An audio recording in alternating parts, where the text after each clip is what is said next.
શું અમેરિકાનો પાસપોર્ટ હવે સપનું બની ગયો છે? શું ગ્રીન કાર્ડ હોવા છતાં હવે યુએસ સિટીઝનશિપ માટે અરજી કરવી પણ ઘણા લોકો માટે ડરનો વિષય બની રહ્યો છે? શું હવે માત્ર ગેરકાયદેસર રીતે રહેતા લોકો જ નહીં, પરંતુ વર્ષોથી કાયદેસર રીતે અમેરિકામાં રહેતા ભારતીયો અને ગુજરાતીઓ પણ સિટીઝનશિપ માટે આગળ વધતા પહેલા અનેક વખત વિચાર કરી રહ્યા છે? જો તમે અમેરિકામાં ગ્રીન કાર્ડ પર રહો છો અથવા તમારા પરિવારનો કોઈ સભ્ય નાગરિકતા માટે અરજી કરવાની તૈયારીમાં છે, તો આજનો આ અહેવાલ તમારા માટે ખૂબ જ મહત્વનો છે. કારણ કે છેલ્લા કેટલાક મહિનાઓમાં નેચરલાઇઝેશનની પ્રક્રિયા અંગે જે ચર્ચાઓ, આંકડાઓ અને બદલાતી પરિસ્થિતિ સામે આવી રહી છે, તેણે હજારો પરિવારોને ચિંતામાં મૂકી દીધા છે. તેથી આ સમગ્ર માહિતી અંત સુધી જરૂર જોતા રહેજો, કારણ કે અંતમાં અમે એવી વાત પણ જણાવીશું જે દરેક ગ્રીન કાર્ડ હોલ્ડરે ધ્યાનમાં રાખવી જોઈએ. અમેરિકામાં લાંબા સમય સુધી કાયદેસર રીતે રહેવું, ટેક્સ ભરવો, તમામ નિયમોનું પાલન કરવું અને પછી એક દિવસ અમેરિકન નાગરિક બનવાનું સપનું જોવું લાખો ઇમિગ્રન્ટ્સ માટે સામાન્ય વાત રહી છે. ખાસ કરીને ભારત અને ગુજરાતમાંથી અમેરિકા આવેલા ઘણા પરિવારો વર્ષો સુધી મહેનત કરીને ગ્રીન કાર્ડ મેળવે છે અને ત્યારબાદ યોગ્ય સમય આવે ત્યારે N-400 ફોર્મ ભરીને યુએસ સિટીઝનશિપ માટે અરજી કરે છે. પરંતુ હવે ઘણા ઇમિગ્રેશન નિષ્ણાંતોનું કહેવું છે કે પ્રક્રિયા પહેલા કરતા વધુ કડક અને લાંબી બની રહી છે, જેના કારણે ઘણા અરજદારોમાં અનિશ્ચિતતા વધી રહી છે. ચર્ચા એવી પણ ચાલી રહી છે કે માત્ર જરૂરી દસ્તાવેજો પૂરતા નથી, પરંતુ અરજદારના સમગ્ર ચારિત્ર્ય અને ભૂતકાળની વધુ ઊંડી તપાસ કરવામાં આવી રહી છે. કેટલાક અહેવાલોમાં એવો પણ ઉલ્લેખ કરવામાં આવ્યો છે કે અરજદાર વિશે આસપાસના લોકો પાસેથી માહિતી મેળવવાના પ્રયાસો પણ થઈ રહ્યા છે. જો કે દરેક કેસમાં આવું થાય જ એવું નથી. તેમ છતાં આવી ચર્ચાઓના કારણે ઘણા લોકોમાં ડરનું વાતાવરણ ઊભું થયું છે. બીજી તરફ સિટીઝનશિપ ટેસ્ટને વધુ કડક બનાવવાની ચર્ચા પણ સતત ચાલી રહી છે. અમેરિકાના ઇતિહાસ, બંધારણ અને નાગરિક ફરજો અંગે પૂછાતા પ્રશ્નોના ફોર્મેટમાં ફેરફાર થવાની શક્યતાઓના કારણે ઘણા અરજદારો પહેલાથી વધુ તૈયારી કરી રહ્યા છે. જો કોઈ ઉમેદવાર પ્રથમ પ્રયાસમાં સફળ ન થાય તો તેને ફરીથી પરીક્ષા આપવાનો મોકો મળે છે, પરંતુ તેનાથી પ્રક્રિયામાં વધુ સમય લાગી શકે છે. આ દરમિયાન અરજી ફીમાં વધારાની ચર્ચાઓને પણ ઘણા લોકોને વિચારતા કરી દીધા છે કે હવે અરજી કરવી કે થોડો વધુ સમય રાહ જોવી. પરંતુ અહીં એક મહત્વની વાત સમજવાની છે. માત્ર અફવાઓના આધારે કોઈ નિર્ણય લેવો યોગ્ય નથી. દરેક વ્યક્તિનો કેસ અલગ હોય છે અને અંતિમ નિર્ણય હંમેશા યુએસ ઇમિગ્રેશન અધિકારીઓ દ્વારા કાયદા અને ઉપલબ્ધ પુરાવાઓના આધારે લેવામાં આવે છે. છતાં પણ કેટલાક વિસ્તારોમાંથી મળતા આંકડાઓએ ચિંતા વધારી છે.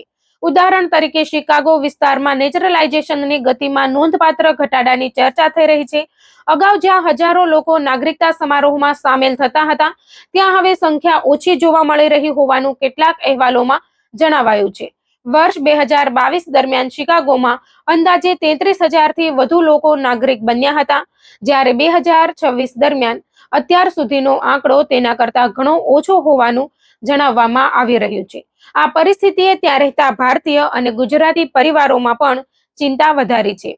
કેટલાક લોકો એવું પણ કહી રહ્યા છે કે પતિ અને પત્નીએ સાથે અરજી કરી હોવા છતાં એકનો કેસ આગળ વધે અને બીજાનો લાંબા સમય સુધી પેન્ડિંગ રહે તેવી પરિસ્થિતિ પણ જોવા મળી રહી છે.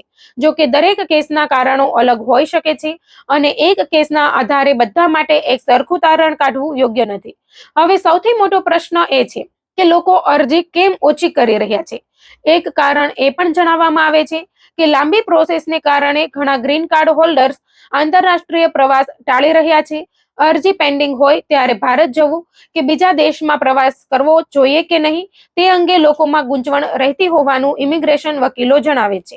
ખાસ કરીને જેમના પરિવારજનો ભારત અથવા ગુજરાતમાં રહે છે, તેઓ માટે આ નિર્ણય વધુ મુશ્કેલ બની જાય છે. બીજી તરફ કેટલાક સંશોધનોમાં નેચરલાઇઝેશન અરજીના ડિનાયલ રેટમાં વધારો જોવા મળ્યાનો દાવો કરવામાં આવ્યો છે. કેટલાક વિશ્લેષણો અનુસાર અગાઉની સરખામણીએ વધુ અરજીઓ નકારી કાઢવામાં આવી રહી હોવાનું કહેવામાં આવે છે. તેના પાછળ અધૂરા દસ્તાવેજો, અરજીમાં થયેલી ભૂલો, ઇન્ટરવ્યૂ દરમિયાન ઊભા થયેલા પ્રશ્નો અથવા અન્ય કાનૂની કારણો જવાબદાર હોઈ શકે છે. તેથી નિષ્ણાંતો અરજદારોને સલાહ આપે છે કે અરજી કરતા પહેલા તમામ માહિતી ફરીથી તપાસવી જોઈએ અને જરૂર પડે તો અનુભવી ઇમિગ્રેશન વકીલની સલાહ લેવી જોઈએ. હવે વાત કરીએ પ્રોસેસિંગની. કેટલાક અહેવાલો મુજબ અગાઉ દર મહિને મોટી સંખ્યામાં N400 અરજીઓ પર કાર્યવાહી થતી હતી, જ્યારે હવે તે ગતિ ધીમી પડી હોવાનું કહેવામાં આવે છે. બીજી તરફ નવા ફોર્મ ભરનારાઓની સંખ્યામાં પણ ઘટાડો નોંધાયો હોવાનું જણાવવામાં આવે છે. પરિણામે પેન્ડિંગ કેસોની સંખ્યા સતત વધી રહી હોવાનું ચર્ચામાં છે. જ્યારે કોઈ કેસ લાંબા સમય સુધી અટવાઈ રહે ત્યારે અરજદાર અને તેના પરિવાર પર માનસિક અસર થવી સ્વાભાવિક છે. ઘણા લોકો વર્ષો સુધી રાહ જોતા રહે છે અને દરેક નવા અપડેટની આતુરતાથી રાહ જુએ છે. એરપોર્ટ સંબંધિત કેટલાક બનાવોએ પણ લોકોમાં ચિંતા વધારી છે. છેલ્લા સમયમાં સોશિયલ મીડિયા અને વિવિધ અહેવાલોમાં એવા કેટલાક કેસોની ચર્ચા થઈ છે, જેમાં ગ્રીન કાર્ડ હોલ્ડર્સને એરપોર્ટ પર લાંબી પૂછપરછનો સામનો કરવો પડતો હતો. પરંતુ એ પણ સમજવું જરૂરી છે કે દરેક મુસાફર સાથે આવું થાય જ એવું નથી. કોઈ પણ વ્યક્તિએ મુસાફરી દરમિયાન પોતાના તમામ જરૂરી દસ્તાવેજો સાથે રાખવા અને અધિકારીઓના પ્રશ્નોના સાચા જવાબ આપવા જોઈએ. જો કોઈ જટિલ કાનૂની પરિસ્થિતિ હોય તો મુસાફરી પહેલા નિષ્ણાંતની સલાહ લેવી વધુ યોગ્ય રહે છે. હવે સૌથી મહત્વની વાત, જો તમે અમેરિકામાં રહેતા ભારતીય અથવા ગુજરાતી છો અને નજીકના સમયમાં સિટીઝનશીપ માટે અરજી કરવાની યોજના બનાવી રહ્યા છો, તો ડરના આધારે નિર્ણય ન લો અને અફવાઓ પર વિશ્વાસ પણ ન કરો. તમારા તમામ દસ્તાવેજો સંપૂર્ણ રાખો, ટેક્સ અને કાયદાકીય જવાબદારીઓ સમયસર પૂર્ણ કરો, ઇમિગ્રેશન સંબંધિત દરેક માહિતી અધિકૃત સ્ત્રોતમાંથી જ મેળવો અને જરૂર પડે ત્યારે કાનૂની સલાહ લો. દરેક કેસની પરિસ્થિતિ અલગ હોય છે અને એક વ્યક્તિ સાથે બનેલી ઘટના દરેક માટે લાગુ પડે એવું જરૂરી નથી. અમેરિકન નાગરિકતા હજુ પણ લાખો લોકો માટે મહત્વપૂર્ણ લક્ષ્ય છે, પરંતુ આજના સમયમાં તૈયારી, સાચી માહિતી અને ધીરજ પહેલાથી વધુ જરૂરી બની ગઈ છે. જો નિયમોમાં કોઈ સત્તાવાર ફેરફાર થાય અથવા નવી માર્ગદર્શિકા બહાર પડે તો તેની સાચી માહિતી સમયસર મેળવવી ખૂબ જ જરૂરી છે. તેથી આવી મહત્વપૂર્ણ માહિતી માટે હંમેશા વિશ્વસનીય સ્ત્રોતો પર નજર રાખો અને કોઈ પણ નિર્ણય ઉતાવળમાં ન લો, કારણ કે એક સાચો નિર્ણય તમારા અને તમારા પરિવારના ભવિષ્યને સુરક્ષિત બનાવી શકે છે, જ્યારે અધૂરી માહિતીના આધારે લેવાયેલો નિર્ણય મુશ્કેલીઓ પણ ઊભી કરી શકે છે. આ ઉપરાંત એક બીજી મહત્વની બાબત પણ સામે આવી રહી છે, જેના વિશે ઘણા લોકો ખુલ્લેઆમ ચર્ચા કરતા જોવા મળે છે. ઘણા ઇમિગ્રેશન નિષ્ણાતોનું કહેવું છે કે આજના સમયમાં સિટીઝનશીપ માટે અરજી કરવી પહેલા કરતા વધુ સાવધાની માંગે છે.